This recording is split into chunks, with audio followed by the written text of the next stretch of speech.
There's nothing that we're doing now that we haven't been doing for the last 50 years. Yeah, I mean, it's so bizarre, you can go back decades, of course, to the Cold War, and it found its most disgraceful expression in the McCarthy era, where the U.S. government, the U.S. security state, would routinely accuse American citizens who dissented from the war policies of the U.S. government, of being somehow in cahoots with the Kremlin, or disloyal, or an agent of the Kremlin.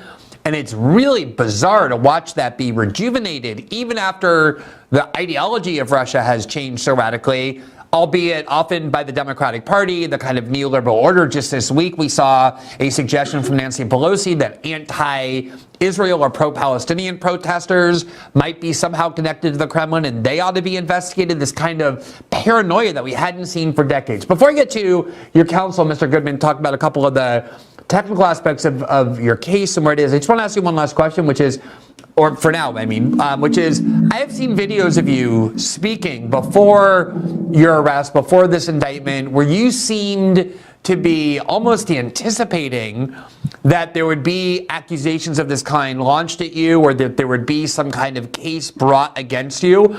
Is that a correct perception? And did this indictment come as a big surprise to you to hear that you were actually being criminally accused by the Biden Justice Department of being agents of the Russian government?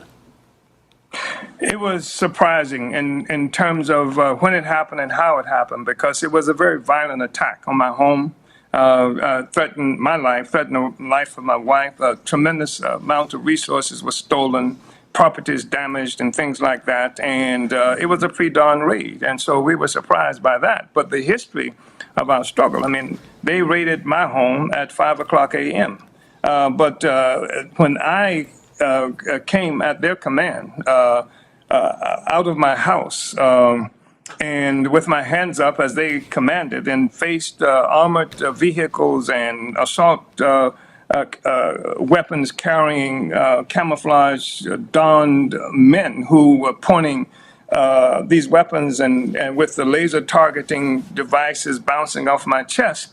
What came to my mind was 1969 when in December, when the FBI raided the home of, or they assisted the attack on the home of Fred Hampton in Chicago, where he was assassinated. And so I thought I was going to die when I walked out of that house. And my point being is that the treatment of people like me who moved from a particular politic that has prevailed for a long time in this country, especially since there are people like King and Malcolm X and Fred Hampton and others have been assassinated.